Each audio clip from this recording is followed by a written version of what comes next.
Hello and welcome back or welcome to the channel. I'm Loudguns and today we're going to be going off on a little bit of a tangent and talking about the future monetization of Star Citizen. Live service games are all around us, and there have arguably been more misses than hits in this area of the market, particularly when it comes to monetization. Star Citizen gets plenty written about it already in terms of its finances, with headline-grabbing ship sales and packages aplenty. But I really want to look to the future, when we have a released game in our hands, rather than talking too much about it from the perspective of today, when CIG are still funding the basic development costs of the game. And while we're obviously a long way away from that day, I still think it's worth us as the community discussing it, since it's such an important thing for CIG to get right. So if this sounds good to you, then grab a cup of tea while I roll the intro, and then let's get into it.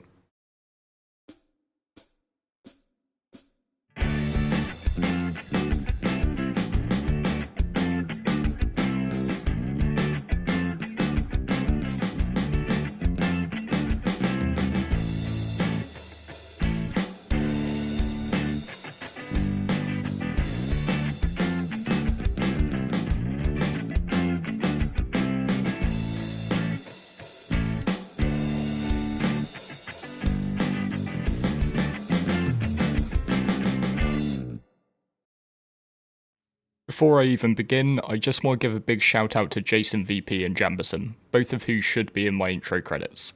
I catch equal amounts of stick and praise for my intro, but personally I love it because it says thank you to the community and to my Patreon supporters particularly. I've had a lot of real life stuff happening recently and I haven't found the time at my desk to update it to reflect their support, so I just wanted to say a big thank you right now. And while I try and keep the majority of my content more gameplay and guide focused, I do also veer off from time to time and like to dive into points about Starset and games more generally that, for want of a better term, itch my brain.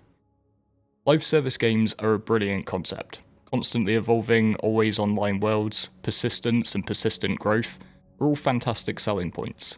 And many developers and gamers alike are attracted by the possibility of a living, breathing environment that can change over time and keep everyone interested and employed. But alongside these possibilities come pitfalls, primarily financial ones. At the other end of the scale from live service, you've got single-player games, a simple, most likely story-driven experience which provides a self-contained adventure.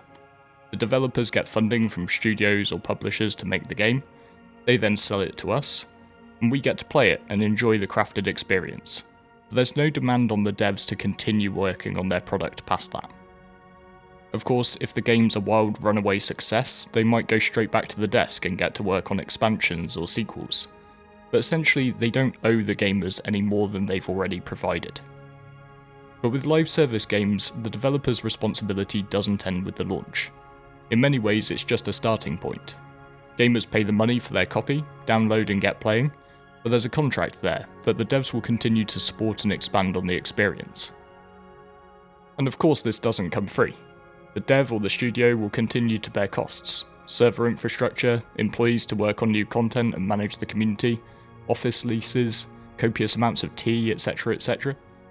And while upfront payments for copies of the game should hopefully provide a form of buffer, without any subsequent monetization of the game, the money's going to run out at some point. So today I want to discuss options that CIG have for the future monetization of SC. And I think this is an important topic because it's such a difficult tightrope to walk. While I don't think I'm in any position with my relatively small YouTube channel to demand any answers from CIG, I do think it's something we should be asking them more about. If I ever had the opportunity to sit down and ask Chris a couple of questions, this topic would be high up on my list.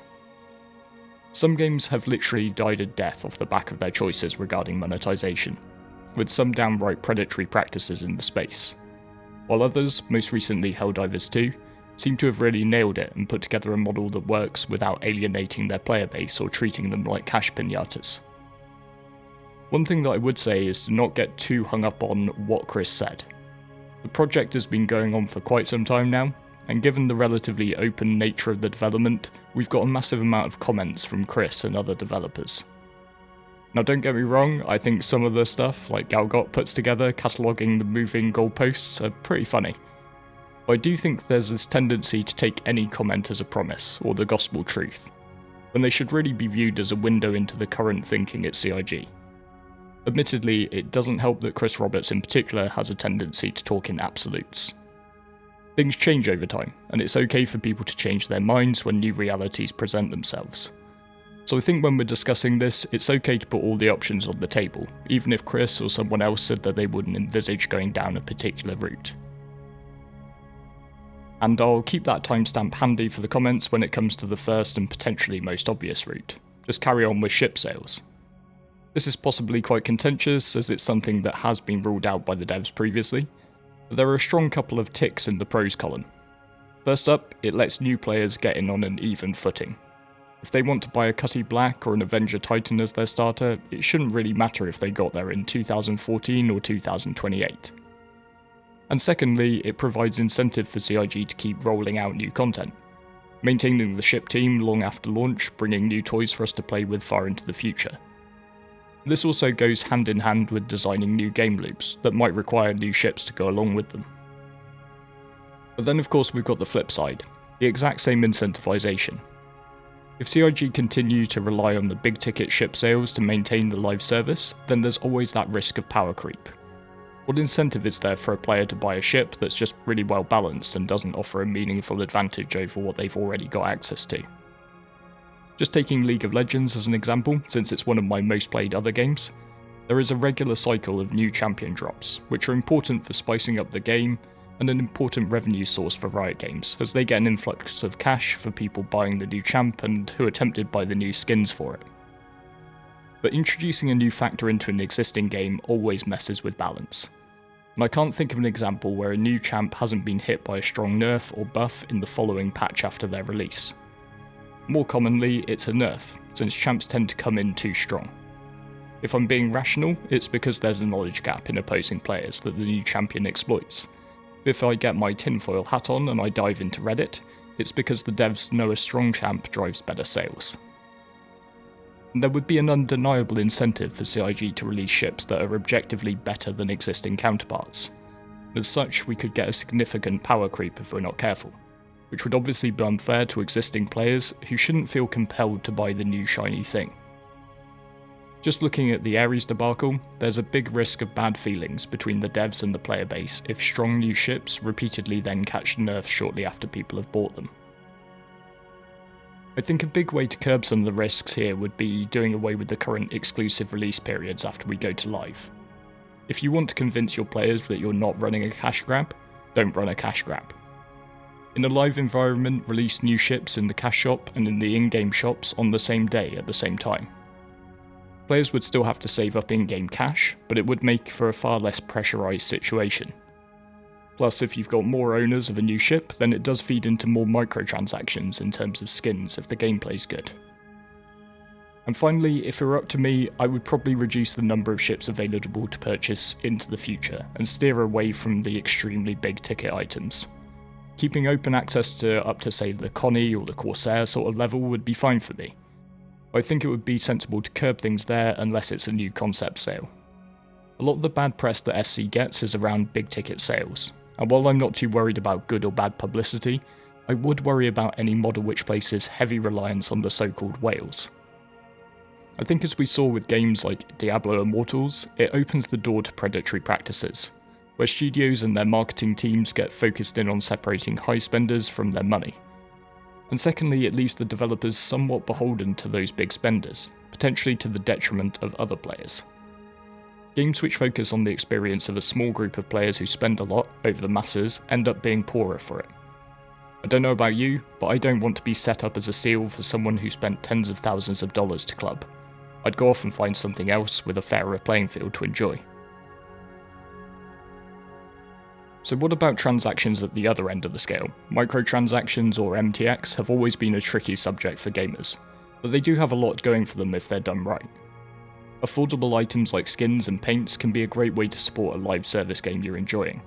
I might forgo my daily flat white for a cool looking gun, or pass on a burrito for a ship paint that I'd have fun showing off and using. Meanwhile, as long as enough players are having a good time in a game, the dev is going to get a good stream of cash from a wide percentage of the player base, avoiding that over-reliance on a small percentage of people. Again, common theme here, there are of course hazards. The risk of pay to win is always there. the temptation to sell a lot of a certain gun by making it just that little bit better than the version available in-game. I promise not to reference League of Legends in every chapter of this vid, but let me have just one more, because there was a really interesting interview with one of the founding designers about their Rubicon moment when first making the game. Because initially they toyed with the idea of paid skins marginally changing a character's attributes. An Ice Queen skin, for instance, might add a tiny slow to a character's attacks. But they made the conscious decision at that point not to do so, as they felt that it impacted the competitive integrity of the game. And since we can see in practice that that's been quite successful, it's obviously the right call. There is of course always the risk of unintended pay-to-win creeping in though. In a past video on ground vehicles, I highlighted how some of the camouflage paints can create this situation. We run a semi-regular PvP event, Daedalus Rising, which occurs mostly on Daymar. And since it involves a lot of ground vehicles like Nova tanks and Anvil Centurions, which do have desert camo options in the cash shop, I have to outlaw these in the rules so that they don't create an unfair advantage.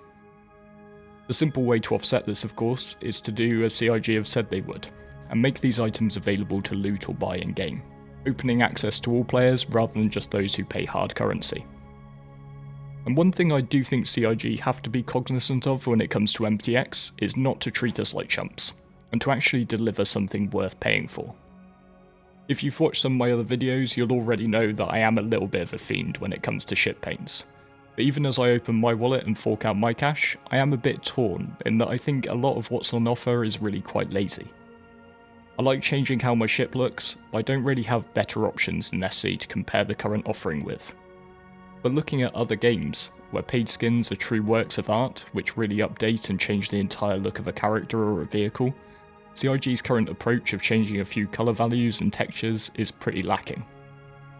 Players aren't stupid. Well, okay, some of us are, but generally speaking, people aren't going to fork over their cash for rubbish. If more effort went into these options, potentially even getting skins that changed aspects of a ship's interior as well as its exterior, this would provide more value to us as buyers.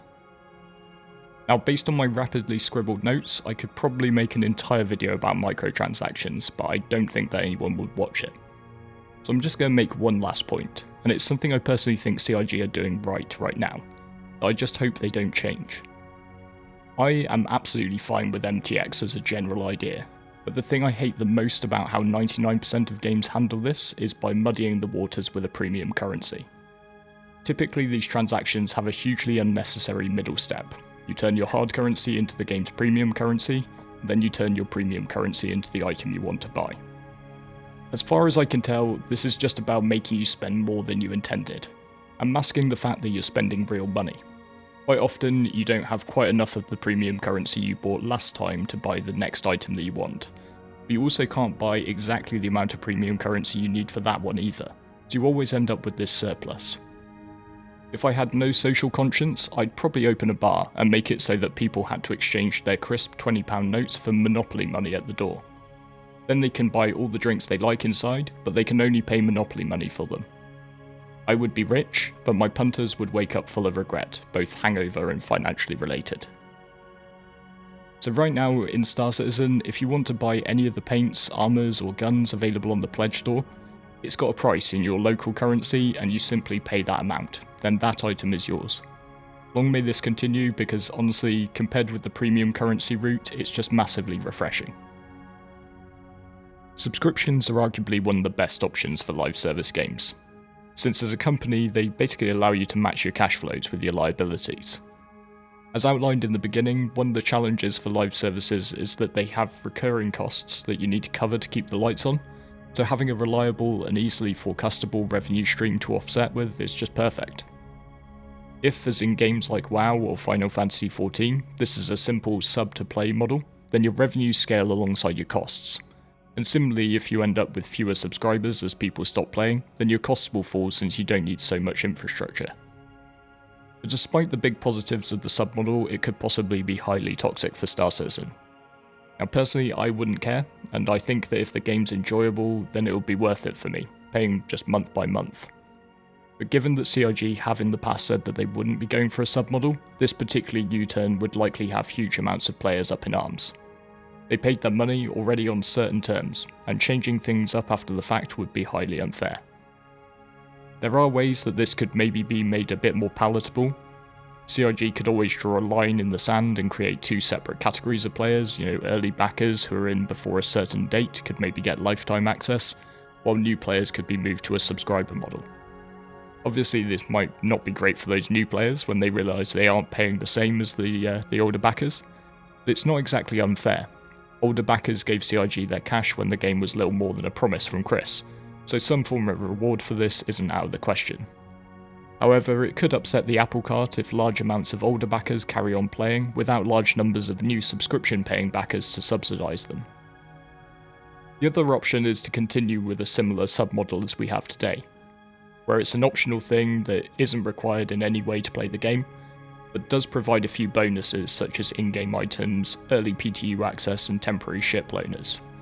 It's not got the same benefits of liability matching as a full subscription model, but would still have the potential to offer a meaningful recurring revenue for CIG, as long as those rewards are worth it for the backers who choose to pay up. One thing I would really steer clear of though is attaching too much in-game convenience to a subscription. Maybe subscribers don't have to worry about insuring their ships, for example, because this incentivizes the devs to artificially create inconvenience, stuff that's a pain, but it's only really there so that you pay your way around it. Josh Strife Hayes had a great take on this, bringing up all the games where your bag has woeful inventory space, but for just a few bucks a month you can get 4 more slots. The designers have effectively made a bad choice for the players, giving you too little inventory space to begin with to just annoy you into paying. I would really hate to see this sort of thing in Starset. And finally for this video, I feel, particularly after the success Helldivers has had with this route, it's worth taking a look at Battle Passes. Just in case you've not come across Battle Passes already in something else, players pay to purchase access to a pass that's got a series of milestones hit by playing and achieving certain objectives in-game.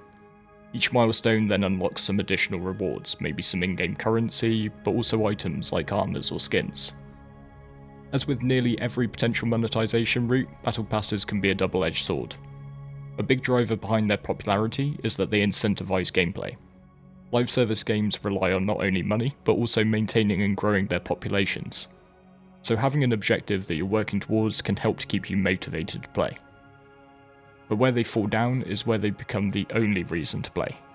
Stick a comment down below if you've had that wake up moment in a game, where all of a sudden you just realise that you're not actually enjoying yourself anymore. You're just absent-mindedly jumping over the hurdles the devs put in your way. Logging in not because you want to, but because you've only got so many days to complete a battle pass before it expires. A simple way to reduce this issue is to make battle passes that don't have a sell-by date. Fair enough, they can be on sale for a certain amount of time before the next one comes up, but if a player has paid the money for it, why does it matter if they take a week or 6 months to complete it and get their rewards? But maybe a less tangible but still important issue with battle passes is how a lot of them get in the way of the game experience rather than enhancing it. They might work well with mobbers, where you're in a client queuing up for games in between, but they don't tend to mesh well with more immersive experiences. I recently watched a vid from Legendary Drops where he had a great take on why the Helldivers Battle Pass is so successful. And sorry for the terrible paraphrase, but his main point was that it was truly organic. It made sense in terms of the game lore. Super Earth needs super credits to keep up the campaign against the bugs and the bots. As a reward, you the player get cool gear and guns to help you in that same fight.